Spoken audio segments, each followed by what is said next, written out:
Welcome to Mom Boss Chronicles, the show that celebrates the incredible journey of mom bosses who are conquering the world of business and motherhood. We are your hosts, Jen, Danielle, and Sue. Make sure to like and subscribe and share with your mom friends today.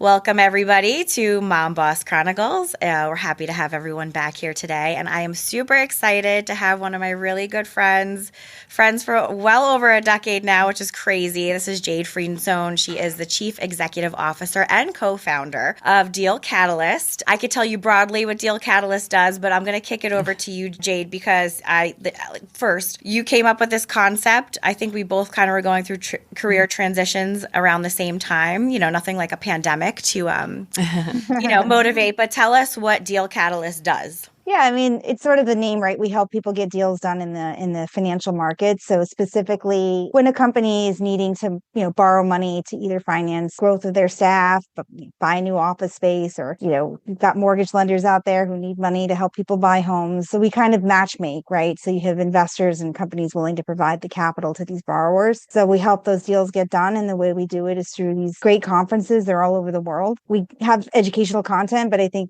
by and large, we, play a little bit of matchmaking. Definitely. So, and that's how Jade and I met many moons ago. My previous company was a sponsor at the conferences that her company was putting on, and Jade was the producer. Did you guys meet on a trade floor? No, pretty much. It was probably me calling her like, "Hi, can we pay less money for our sponsorship with more benefits?" And absolutely not. No. Yeah. But we hit it off like right away. And I'd have to say, one of the many things that impresses me about Jade is like-minded people, right? Like we're hustlers, and like we would be in Vegas or Miami and probably like parting ways at 2-3 o'clock in the morning, and there's Jade at 7:30 a.m. doing opening remarks, like looking like fresh like a flower, and I'm like, this girl is exactly what is up. This is a boss babe right here. That's amazing. Something like a good concealer. Yeah. Not even that, just being able to coherently communicate in front of a crowd of hundreds of people. And so that's like what she's talking about conference wise that they're putting on. The conferences that you guys are doing are hundreds of people. So you're pulling together pretty much like the luminaries in your industry. Yeah, it's fun too, right? I mean, I can tell you one of the motivating factors for getting up and doing it time and time and time again is that it really does start to feel like family. Like the line between client and friend is often blurred, as in the case of you, Susan, and met some of the best people in my life. And even though, as you mentioned, we all go through career transition, that stayed the same. And so, yeah, the nice thing about these, while they're business conferences, they often do feel like, hey, we're throwing like a really fun party. That's awesome. And we get to see all of our friends. So that kind of takes the edge off of it. Yeah. And is it all over the world? Mm-hmm. Yes. So, no, sorry to cut you off. Oh, no, that's amazing. I'm excited about that part because 2025 brings us to new areas, including the Middle East. Wow. In Latin America. Wow. We were already in London and New York, and we moving one event from Fort Lauderdale to Nashville. Wow. So Nashville is not a different country, but it is country. Yeah, we're kind of putting those little red pins in the map, new places. Cool. Yeah, next year. Expand the market, right?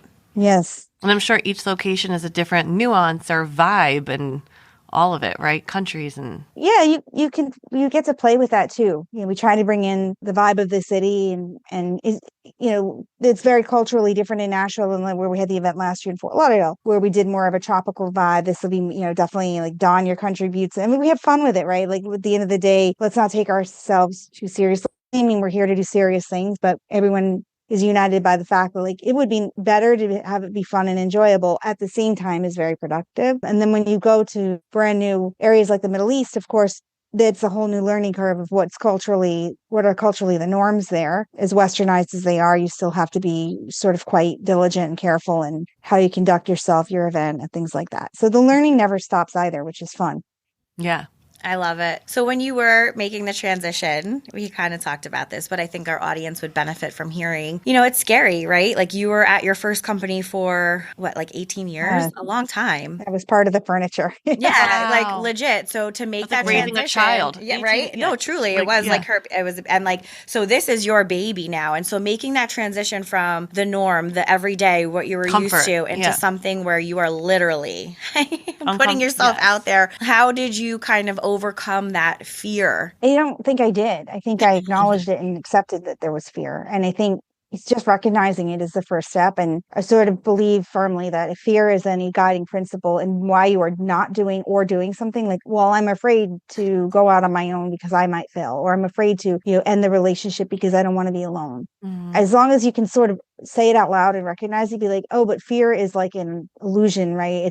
It shouldn't stop you. It should kind of be something that you acknowledge and you accept. You don't need to get over it or ignore it, but it's kind of a red flag. Like, well, if that's my reason for doing or not doing something, then I should do it, because fear is the wrong motivator. I love that. I don't not have it. I just recognize it as the wrong motivator. Right. Yep. There's a saying that I love: feel the fear and do it anyway. Absolutely. I can only compare it, and let's not make what I do like saving lives or anything like that. It's quite simply a desire to have more autonomy and retire sooner, but if possible. But the same high people kind of get when they might be at the door and they're about to kind of skydive or jump out of a plane. That those people, they have the ability to be at the door and like be in the grip of fear and do it anyway. And I think that's I'm not ever doing that, for the record. It's never jumping out of a plane. But it's funny how some people have different tolerances and acceptances of different levels of fear. And Susan, I know you did this too. I mean, it was like jumping out of a plane door. There was absolutely no net. That's scary. Your cheeks are hanging out in the wind. You did it anyway. Yeah. And it was during COVID, right? Like that you made this transition? Yes. And a cynical ex-boss of mine once said, never waste a good disaster, because people will find, I mean, if you like in the news cycle during COVID, right, it had us all in the grip of a fear. Oh, yeah. And that paralyzes a lot of people. And I'm not saying like at all, take advantage of a bad situation, but it's kind of like if everyone's paralyzed by fear and you're the one that can kind of like make the moves, not only do you have first mover advantage, you don't have a crowded field of competition.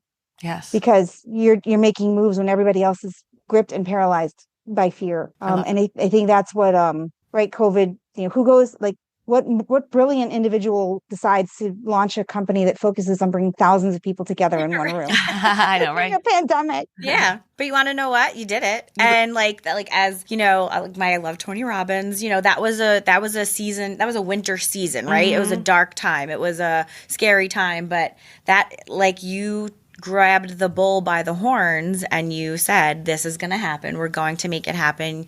You pushed fear to the side and you forged forward. Like, that's your first baby, which kind of brings me to second. You have a new baby, a little boy, 3 months, right? How is motherhood treating you so far? Are you exhausted? I'm exhausted. I'm overwhelmed. I'm going to admit I'm scared. I acknowledge that there is the fear, even just our correspondence and getting together for the podcast. Is like, do I need to be on camera? Because I sort of hope he lets me, right? So yeah, no, I actually, and I'm speaking to, the experts here, but I mean, I actually love it. It's been like a humbling, steep learning curve. And hats off to the moms out there. Because you're responsible for this little person and no one handed you a user manual. And it's just very, it's an honor to be given that blessing and that trust by the universe. But it's heavy as the head that wears the crown, and there is no better crown than mom. Yeah. I'm very proud of professional accomplishments, but nothing beats that. It's the hardest job you'll ever love. That's a good saying. Yeah.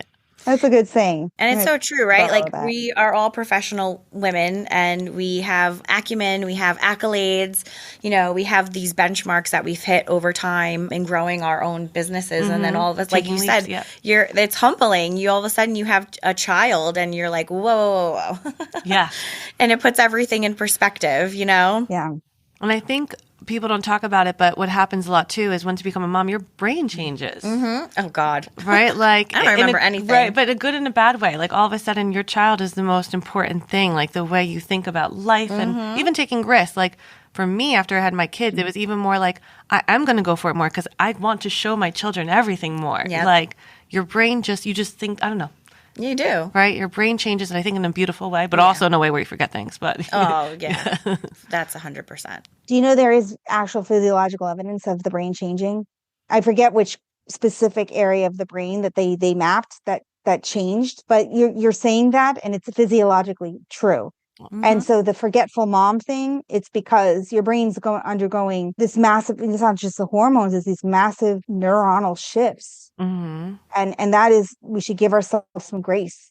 Yeah. Because I'm the kind of person, I just want to push through it. And it's like, wow, but like I'm like, I don't know, like, sticking my sunglasses in the refrigerator, sort of thing. Yes. But, it's physiologically different. And you're right.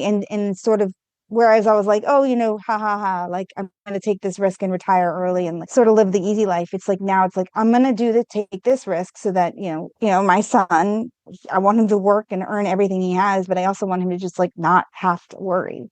Yep. Like, he's going to be okay. He's going to be set, whatever I can do to set him up. And that's he's got a great mentor, you know what I'm saying, in you for that, right? He's going to say like, my mom like is a badass. Yes. She's a boss babe, CEO. Look at her. If she can do it, I could do it too. 1,000%. Yeah. Absolutely. We joke, he's like, but your name sounds like you're going to be like a little, like a lawyer maybe, or a financier. Because he has 4 names. It's Jordan Morris Friedensohn Diaz. And we're like, you Esquire. Like, he's his own law firm. Yeah, like LLP. He's like 4 partners already. I love it. I love that. Yeah. So I know, like, obviously you are a business owner, so there's no maternity leave, like, per se, but how have you been balancing, being present at work, or you are taking a step back, what have you been doing? First of all, I was thinking about this before the chat today, and I was like, that feeling when you get in a roller coaster and you're like, oh, I better check my seatbelt, because like if that comes undone during the ride, that's bad. Like, imagine getting in the seat and sitting on the roller coaster, and then like they start the ride before you've really had the guy come and check your seatbelt. That's what it's felt like. I'm like, wait. But the ride's going anyway. Yeah. And that's what the small business is. It's a roller coaster ride that you use twists and turns, and you better strap in. But by the way, you don't have a lot of time to check your safety strap. Just, you've got to go and have faith that the machine's going to hold you up. Yeah. In the beginning, I'll be honest with you, I threw money at the problem.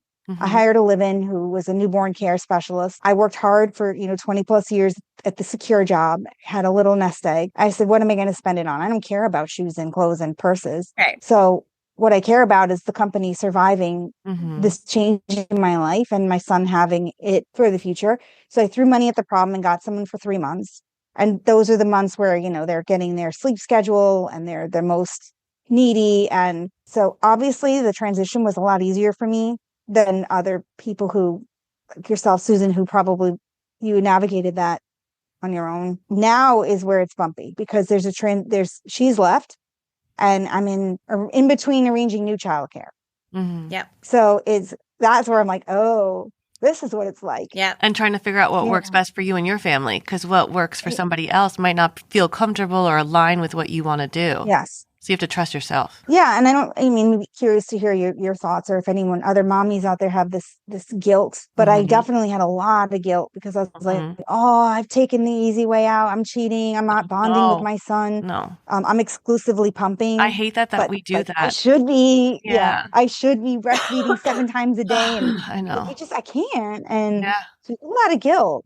I don't know if you've experienced that. Yes. You are not alone. I don't know why every mom goes through this. No matter what you tell them, I feel like, don't compare yourself, or it's okay, you're doing the best job, mama. It's innate. I don't know why. We always feel because we're so hard on ourselves, right? We always feel like we could be doing it Imposter differently. syndrome, everything in between. Or they know better, and I'm not doing it the way they're doing it. You're right. Yeah. Listen, at the end of the day, all that matters is that everyone's being taken care of. Like, that the baby's happy, healthy, whether you are pumping, whether you are doing formula, like whatever that is. And as long as, like, mom being happy, everybody's okay. Do you know what I'm saying? 1,000%. So that's what 100%. Yeah. Like you say, you have to put your face mask on. So whatever it takes to get you feeling whole again or good again is the most important thing. Yeah. Because then your child will feel that. Yeah. So listen, and everyone feel like we all feel guilt. Even today, still. like and it's probably never going to change. It's just kind of like when you do feel that guilt about whatever it is that you're doing and you feel guilty,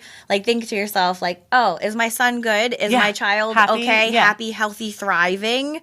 Yes, that's all that matters. Your son will always know how much. Like, for example, the fact that Yes. you even thought ahead, hey, I know I'm going to need this extra help Yeah. in the beginning. The fact that you even thought about that Yes. in itself shows what a diligent, dedicated mom you are. You know what I'm saying? So, and that's never going to change. You're No. already thinking about how you're setting him up for the future. Yeah. Like, sometimes we're so hard on ourselves and we're like, but I don't, what if the fact that we're even hard on ourselves shows how we care. caring we are. True, right?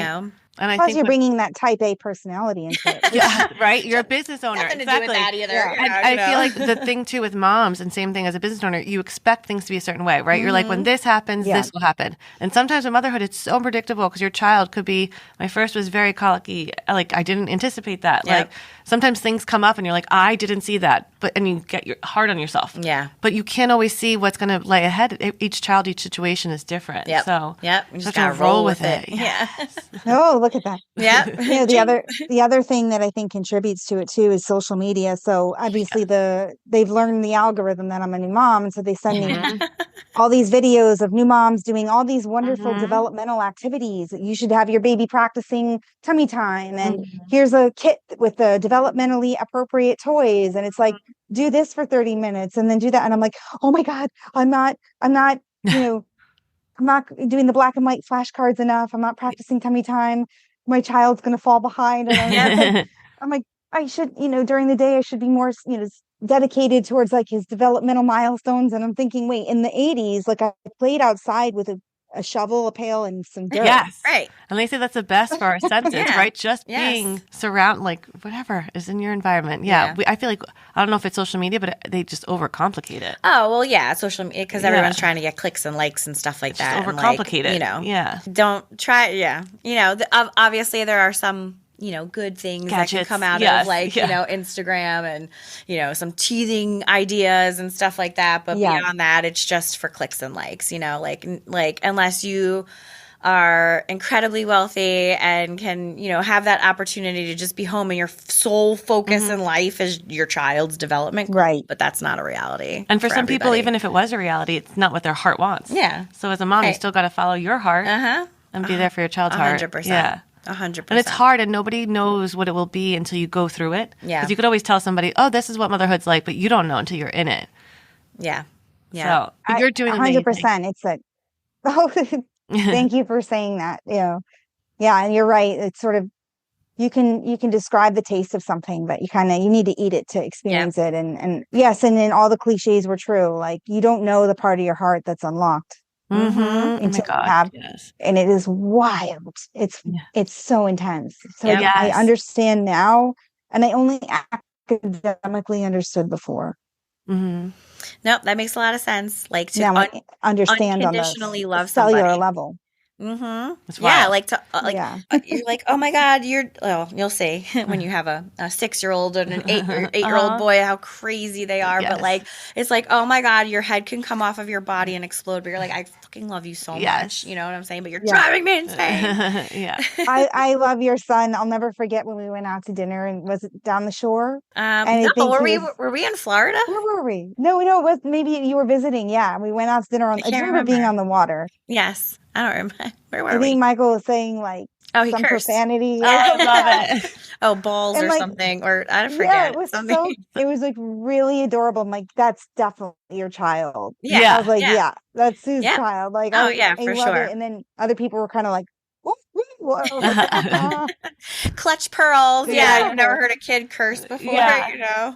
And it's so funny because you'll always be like, oh, my kid would never. And then you have yours and you're like, oh, and there's my child jumping off the couch. Yeah. Like, Yeah. onto the, like, It's so crazy. But yeah, boy mom It's life fun. is fun. Yes, he's still my heartthrob. He's 8 years old and he's my heartthrob. Like, love Yeah. him so much. Oh, and I heard the love they have for their mamas is just, it's just sort of immeasurable. Yeah. Sometimes it's a little much. Yeah. Pouring it on, like, dude, I love you. Just give me like Yeah, a couple space. inches space. Oh, there, like a please. few inches. Yeah. Mm-hmm. It's a little So- oxygen. Yes, exactly. So when is Jordan going to start traveling around with you? As soon as I can crack the code. I mean, I have a friend who went to Bali with her baby. And so I plan on calling her up being like, all right, I have a pen. I have a Yeah. piece of paper. Lay it on me. He's got to get, his vaccines. Yeah. He's only a 3-month-old little nugget. Yeah. He Aw. still doesn't have like that whole neck Yes. space. I feel like Control. Yeah. maybe a little more neck control and his vaccine schedule. So maybe, 6 months. That's awesome. I have to go to London on Tuesday. And so Oh, this is my wow. first trip out of town. So Oh. I already asked my mom for some Xanax. Oh. I got the Xanax on deck because it's my Yeah. first time away from him. It's going to be emotional and, and Yeah. expect that, but it's okay because you're doing everything that, in your powers, you're doing it right. Thank you for saying that. You get feedback at work or you get feedback at, the baby can't give you feedback, but it's supposedly Yeah. him still breathing is good feedback, right? Yeah, definitely. 100%. But that's the other thing too with starting the business. It's like before he ends up enrolling in school and sometime when I can, the business is entering its 4th year and it's starting to become a little more independent and self-automated as we hire more talent who are leaders in their own right, is to take him to see the world because there's no greater teacher than in travel. Maybe he won't understand or appreciate it at, a year old, Mm-hmm. but like to have your little buddy there and to be able to, I've always like gone to these cool places in the world and been like, oh, I wish I could share this with somebody. And Yeah. so that's probably the best thing I'm looking forward to is like, will it afford me the autonomy, freedom, and finances to be able to take him and see the places of the world that I went to that I love. Now the world is a little bit of a less stable place and so there's that consideration too. Like, we have events in the Middle East next year and I wouldn't necessarily put that on my first list of places to bring my hand on, Yeah. Not no shade Yeah. against No.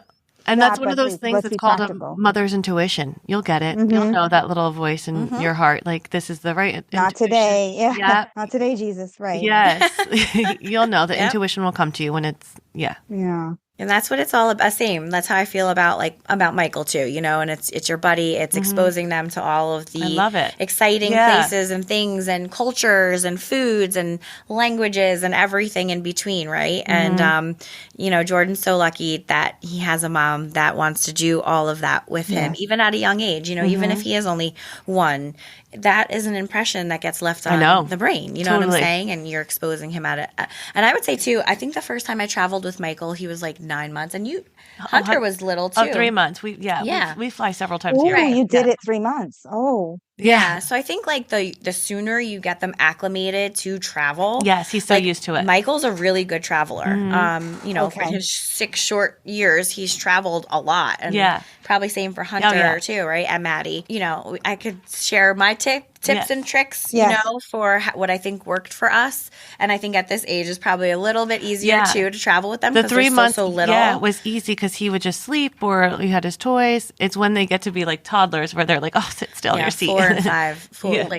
They're like octopus arms. Then you got to bring games and snacks and But I will say, like, there are some flights that we've taken where I'm like, oh my god, you were angels and amazing, and other flights I'm like, oh, it's so hard. Yeah. So you're gonna have good flights and bad flights with them. It's just par for the course. Right. But that's life, right? Yeah. And I know nothing against anybody, but for me, I just feel like don't limit exploring the world and life and living life for fear of how your children may be on a flight. Yes. You know what I'm saying? Well, you said the magic 4-letter F word, and I'm talking about fear, not. Yep. Right. You gotta go for it. Yeah. Like, don't let that stop you. Yes. Yep. Even if it's a long, and we haven't done long flights, but like I got to eat my own medicine.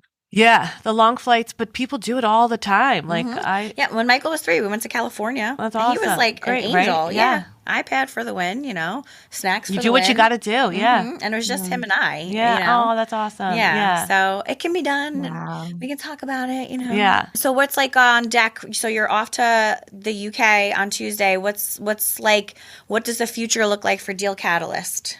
No, we're growing. I hope it's sustainable growth. I think there's expansion with, caution, right? Because right now we have a really good reputation, but a reputation takes so long to build and minutes to destroy. Yeah. So true. while I'm super excited, we're annexing, like we just hired like, you probably know him, Susan, if you remember Vlad. Oh yeah. Tall Dominican, guy from Lendit. He's now on our sales team, and That's awesome. he's like, I was like, we strapped a Maserati engine onto this thing now. Nice.